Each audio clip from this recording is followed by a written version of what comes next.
오늘이 최고위원으로 마지막 모두 발언이 될 것 같습니다.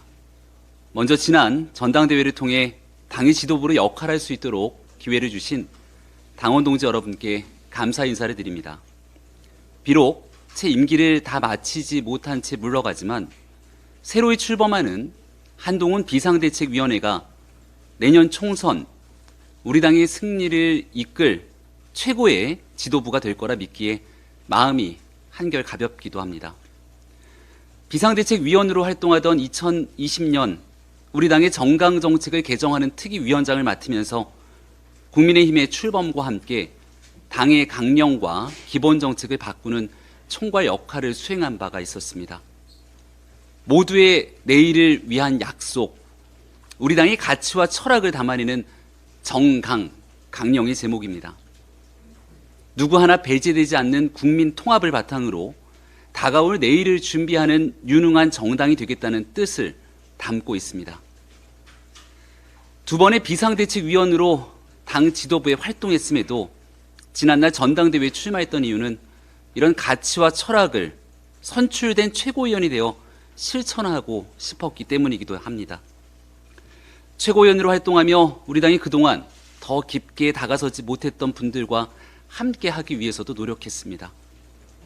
제주 4.3 추념식, 5.18 광주 민주화운동 전야제와 기념식, 위안부 피해자 기림의 날, 이태원 참사 1주기 추모제 등 우리 공동체가 진심을 다해 따뜻한 마음으로 위로하고 추모해야 할 곳에 당을 대표해서 참여했고, 이런 활동은 우리 당이 고착화된 세상의 편견을 걷어내기 위한 노력이기도 했습니다.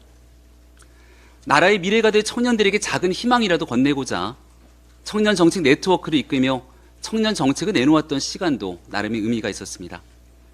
정진석 비대위 때부터 목소리를 높였던 1,000원의 아침밥 사업을 더 많은 대학에 확산시키고자 제안했고, 지도부 출범 이후 경희대학교 학생식당을 찾아 본격적으로 본 사업 확대의 불씨를 당겼던 점은 식사 한 끼의 어려움을 겪는 전국의 대학생들, 청년들과 우리 당이 공감하고 있다는 노력을 실천으로 보여준 결과라고 생각합니다. 이후 예비군 3권 보장, 혼인 페널티 정상화 등 청년 세대가 현장에서 겪고 있는 불편을 걷어내기 위한 정책을 주도적으로 마련하고 실천해서 좋은 호응을 얻기도 했습니다. 집권당다운 정책으로 정치 이슈를 끌고 갈 수 있다는 가능성을 보여주었던 시간이라고 생각합니다. 저는 최고위원님과 동시에 수도권의 격전지의 원외 당협위원장이기도 합니다. 내년 총선을 앞두고 여러 어려운 전망이 나올 때면 수도권 최전선에서 뛰고 있는 동지들의 얼굴 하나하나가 떠올라 참 힘든 시간이기도 했습니다. 인요한 혁신위가 제안한 여러 혁신안이 반드시 꼭 필요하다 목소리를 높였던 이유도 내년 총선에서 반드시 이겨야 할 수도권에 작은 희망의 불씨라도 살려야겠다는 절박한 마음 때문이었습니다.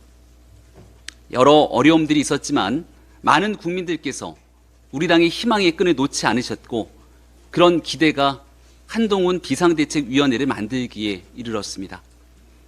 수도권이 어렵다는 패배주의를 벗어나 반드시 승리할 수 있다는 자신감으로 모두 한 마음으로 나아간다면 국민을 위한 새로운 길을 우리는 만들어낼 수 있을 겁니다.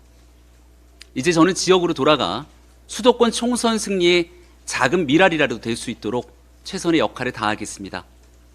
어려운 지역에서 국민의힘이 승리할 수 있다는 희망의 불씨를 서울 광진에서부터 살려가겠습니다.